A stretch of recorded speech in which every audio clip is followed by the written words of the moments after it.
inviting me to today's symposium and to speak on this critically important subject of the implications for anonymous gamete donation of the international growth in direct consumer DNA testing.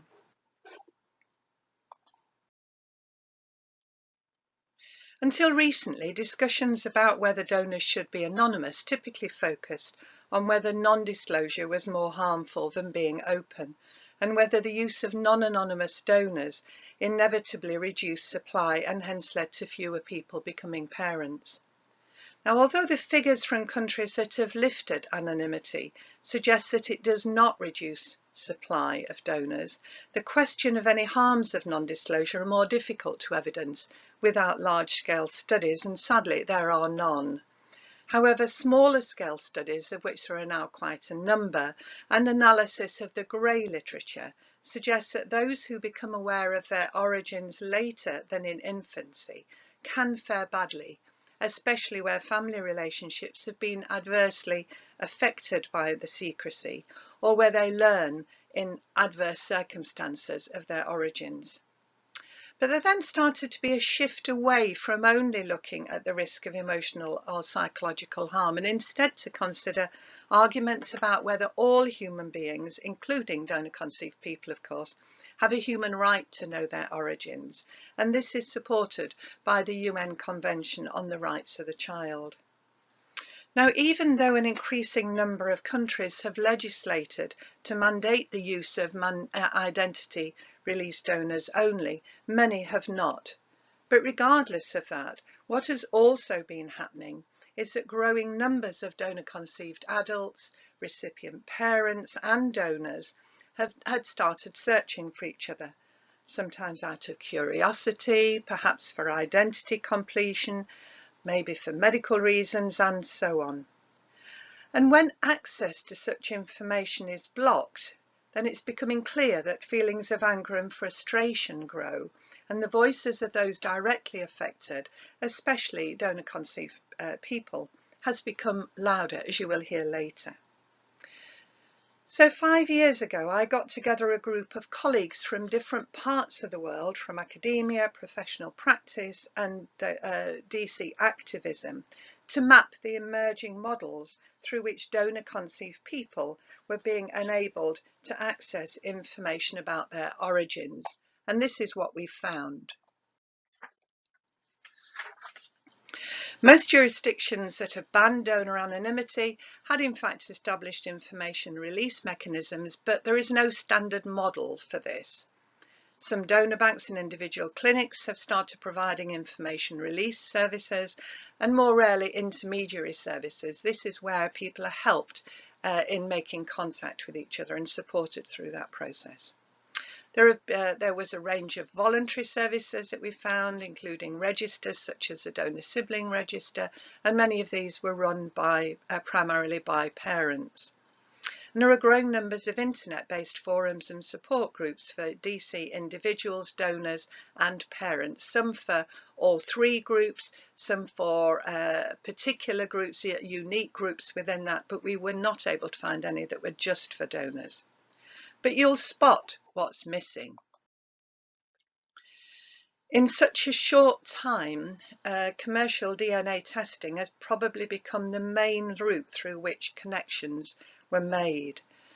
But it was only in 2016 that a paper in Human Reproduction by Joyce Harper and colleagues brought this to the fore and predicted that it would spell the end of donor anonymity. The authors strongly urged treatment providers and gamete storage banks to make clear to prospective and recipient parents and donors that regardless of the jurisdiction in which they lived, the likelihood of donor-conceived people, donors and donor-related siblings learning of each other's identity during their lifespan was rapidly growing. This has now led to such a requirement of all UK licensed treatment clinics. But this is not universally the case in other parts of the world, and this is leaving some parents and donors making ill-informed decisions about whether or not to disclose. And commercial testing results about genetic linkages through donor conception are in fact now very accurate. Donor-conceived adults and donors are searching for genetic relatives with growing success, regardless of whether the other party wants to be found. People are finding out that they are themselves donor-conceived or that family member was a donor as a result of themselves or a family member taking a DNA test for wholly unrelated reasons, maybe an interest in ancestry or health. And this has led to what is now called NPE, or not parent expected.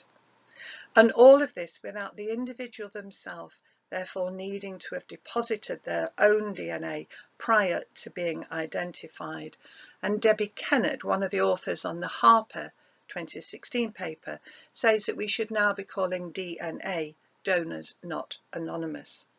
And all of this is happening in the main without access to professional help, intermediary services, or even peer support if people don't happen to stumble across that by themselves. Now, in 2017, the commercial DNA testing companies were among the fastest growing of any industry in the world, and more people tested in that year than in the whole of the preceding years. And there's no sign of that slowing down, as you'll see here. Extensive advertising and drops in costs have brought them within the reach of many. So although only 3 million had tested when Harper's paper came out in 2016, there were 30 million last year, and that figure is predicted to rise to 100 million by the end of next year. The international database of 23andMe, which you can see advertised here, has topped 10 million. Ancestry, a very popular database, is now standing at more than 15 million. Family Tree DNA has 2 million, and MyHeritage, who sponsored Eurovision in 2019, has now topped 2.5 million. This is big business. Now, raw data files of results can be uploaded to something called GEDmatch, a free database with tools that can sort DNA matches prior to those involved moving on to the genealogical work. In a paper in 2018, Ehrlich and colleagues estimated that 60% of all searches for individuals of European descent would result in a third cousin or closer match, and hence likely identification by following up through census records, newspaper obituaries, etc. And they predicted that a database only needs 2% of a population for 90% to find a third cousin match or closer. So what do we know about how many people are finding each other this way? Well, there's not a lot of studies, but there is one useful one here.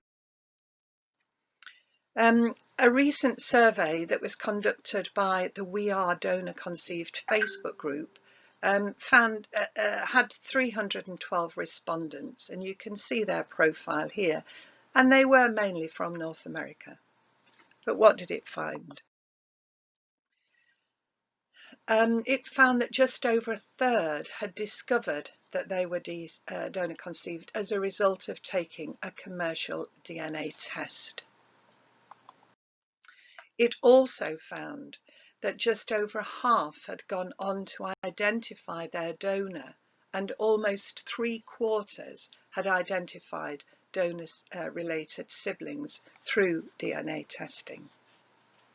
And the growth of commercial testing has in turn accelerated the use of internet-based forums established specifically to help interpret results and undertake genealogy tracing, and to help people come to terms with unexpected results.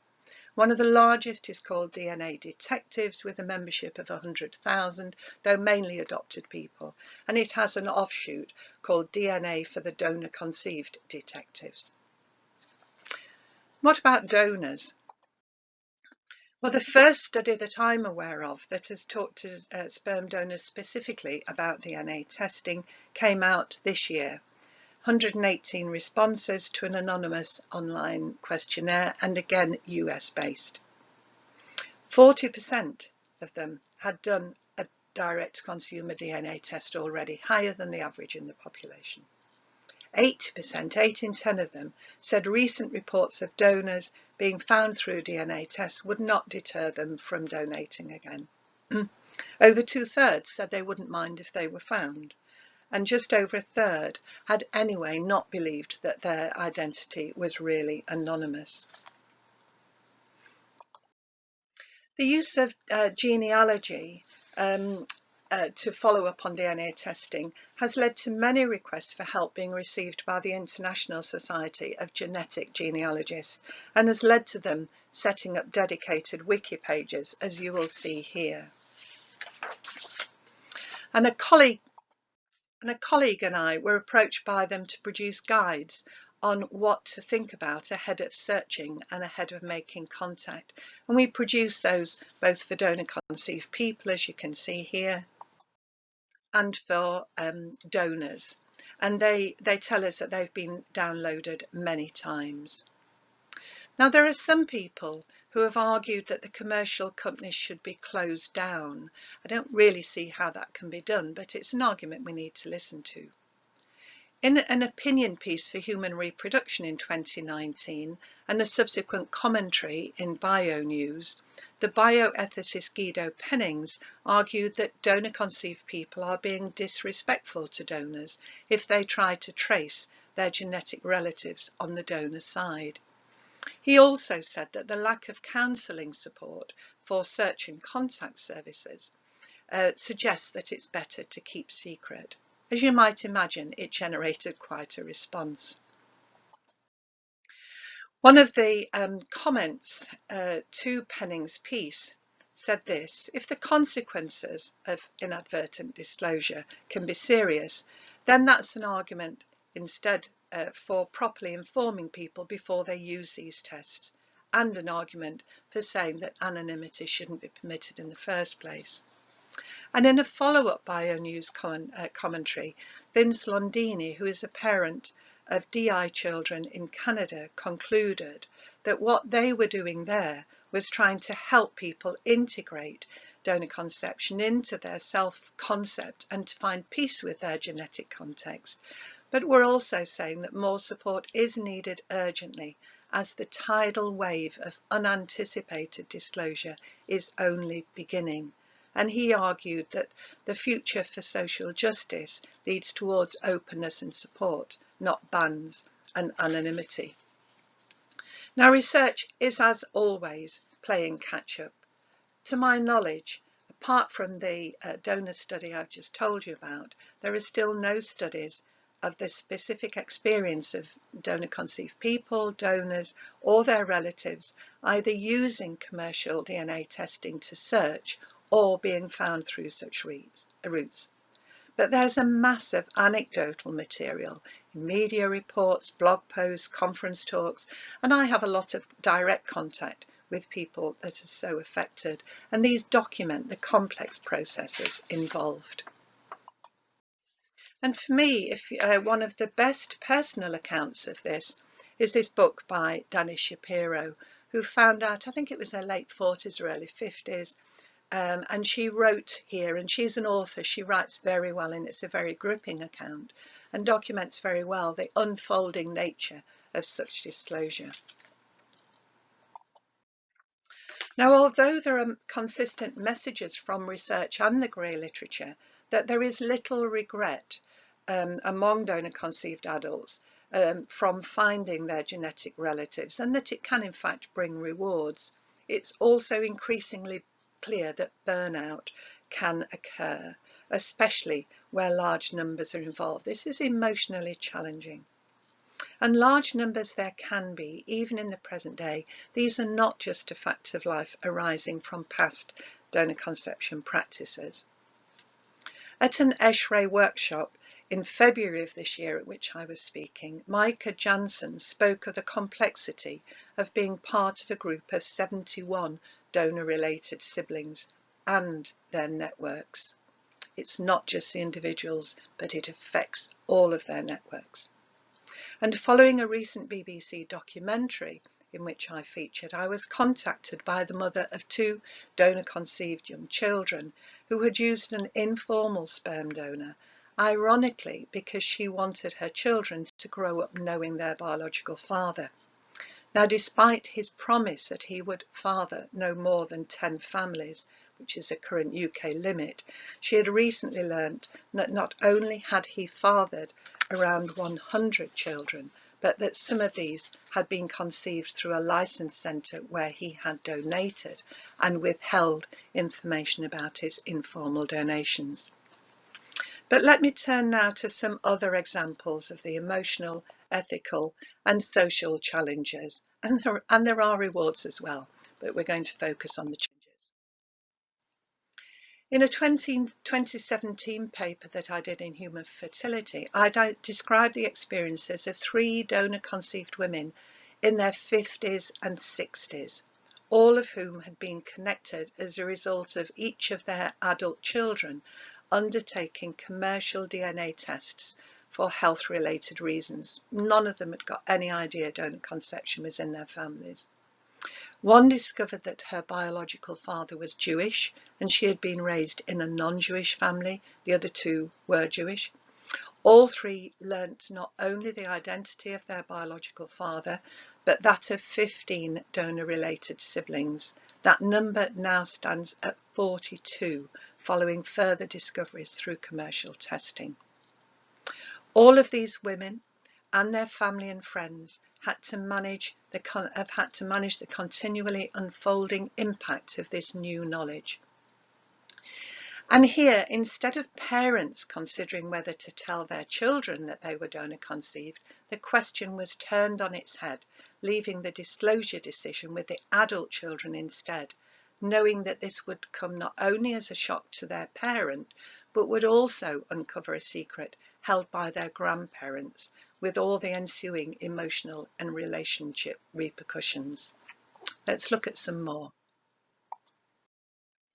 In this one, a man tested on an ancestry website and was perplexed to find himself closely related to 2 registrants whom he didn't know. It led to him uncovering that his son had been a sperm donor, something the son hadn't wanted him to know, and that they were in fact his genetic grandchildren. And this left him struggling to decide whether or not he should approach them, or indeed whether he should tell his own other children about the existence of these nieces and nephews. On the top left is a man who was adopted and decided to use DNA testing to try and trace his own biological father. Instead, he found a daughter who had been conceived through a sperm donation he made as a college student and had forgotten about. And the bottom right, here is a sperm donor who talked of the impact on him of learning that he had fathered many more offspring than he thought because the clinic hadn't told him. In the top left, a recipient mother was threatened with being sued for $20,000 in damages by Northwest Cryobank, who had supplied her with the gametes for donor insemination. They were threatening this if she made any further contact after she and another family member had done a 23andMe test to find out more about her daughter's ancestry, and instead found a close relative of the donor whom she approached. On the bottom right, another one whose Christmas gift of an ancestry testing kit revealed that her father was not her biological father. But when she spoke to her parents about this, it became clear that they too had got no idea that a sperm donor had been used. And last year, one donor-conceived adult discovered that her mother's fertility doctor was in fact her biological father, because he had secretly inseminated her mother with his own sperm. Since going public, she had heard of more and more such cases and decided to seek legal redress. However, she was shocked to find that the practice was not a crime, so she set out to make it one. And so Texas became the second state after Indiana to establish a new felony called fertility fraud, And as you'll see, Florida, Ohio and Colorado have all since introduced or passed similar bills. And finally, a very moving visual account, which I urge you to have a look at the website of. There isn't time to look at it here, but this is of a young man who had always known that he was donor conceived, and then at the age of 19 discovered that he had 32 half siblings, and they were all of a very similar age, all over the country, and he travelled the country to take photographs of them.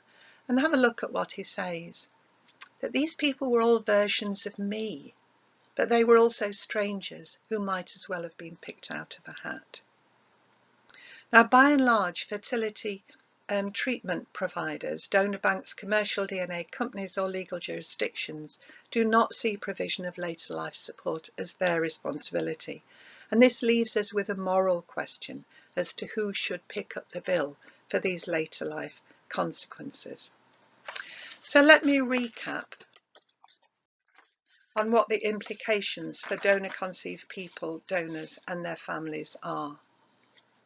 Adults, whether they're donor conceived or donors, can take a DNA test at any time to search for their genetic relatives. Recipient parents can test their child even when they are legal minors if they want to search for the donor and any donor-related siblings. And anyone at any age can potentially be found via these routes without their DNA even being in the database. So what are the implications for present-day donor conception services? I think, and I would strongly suggest, that all treatment centres and gamete banks should be informing prospective parents and donors that regardless of what the law says and regardless of whether anonymous donors are being used, donor anonymity cannot be guaranteed. My strong preference would be that we should be using identity release donors, and in fact as the years go by I increasingly think that we should be releasing identifying information from early on.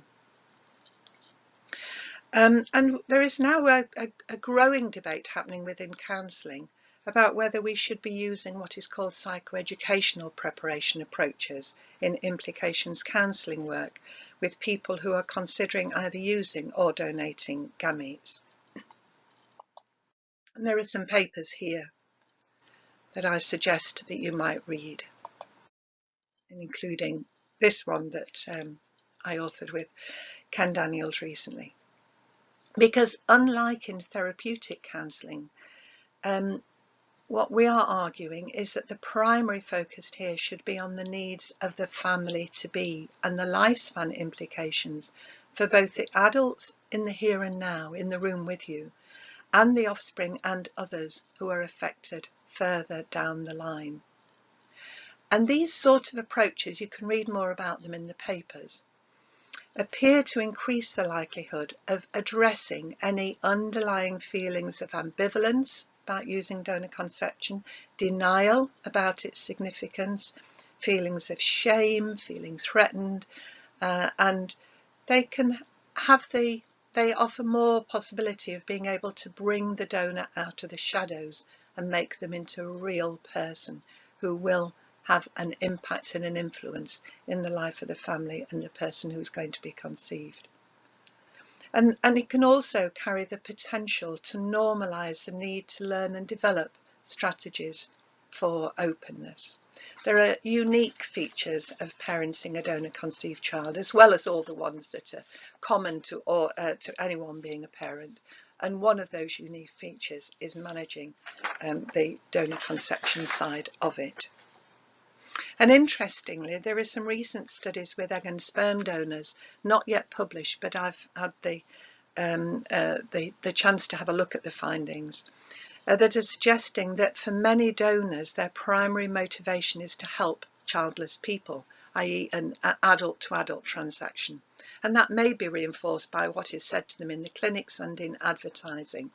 but this too can obscure the needs of the future family, and in particular push the potential child, who will of course become an adult, into the shadows. So a few more implications.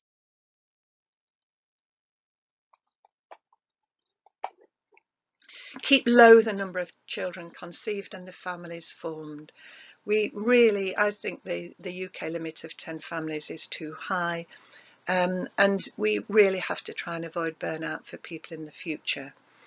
And given that we are now importing a lot of sperm in particular, then whatever the limits that apply in a particular country where that's being used may anyway be exceeded when it's used in other countries as well. We need to work hard at collecting good quality biographical information about the donor that we will be releasing to parents to enable those parents, as they're raising their children, to be answering any questions they may have, but also for the donor conceived person as they're growing up. And it needs imagination to think, what would it be like if you were a donor conceived parent, or if you were a donor conceived person, getting this information about the donor? What is it that is useful to them? And the research tells us that what's useful is to know about them as a person. And in a study that I did with a colleague a few years ago, we found that those clinics that provided meaningful support to donors were far more successful in getting good quality information than those who simply gave the donor a form and asked them to complete it and return it by themselves. Linking to peer support, I think, is very important. Make sure and help parents and donors make contact with others out there in a similar situation to themselves. That is really going to stand them in good stead as they move forward. And finally, you'll not be surprised to hear me say about the need for funded later life support. I'm going to end. I said I'd come back to the voices of donor conceived people, and I think there's a very important thing happened last November. The voices of donor-conceived and surrogate-born people were acknowledged when they were allocated a half-day session as part of the events run by the United Nations in Geneva to mark the 30th anniversary of the UN Convention on the Rights of the Child. Among nearly 20 speakers, here is what some of them said. Betty talked about feeling wrong because she never saw her idiosyncrasies reflected in her family. Damien donned a Phantom of the Opera style demi-mask to illustrate the mystery to him of half of his genetic identity. Joey spoke of his 75 half-siblings, too many to bond with. Hayley described her siblings' refusal to date without asking partners to take a DNA test to make sure that they weren't related.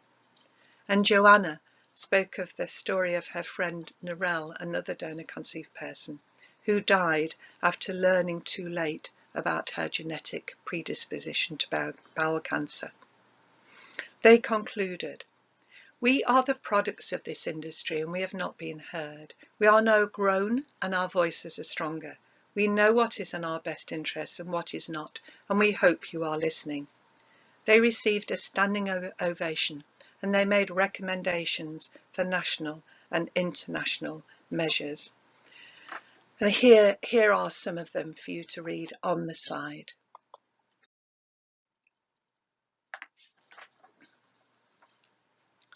So in conclusion, medical science has enabled people to be born through routes previously unimaginable, but the science of genetics and DNA testing has more recently brought particular focus to the significance for some of genetically based information or relationships for adding to their life stories, satisfying their curiosity, etc. Commercial testing, DNA testing, is circumventing social policies and practices that sought to control information flows about genetic connection, and they have massively shifted the power balance away from legislation, professionals and parents. We need to listen. Thank you.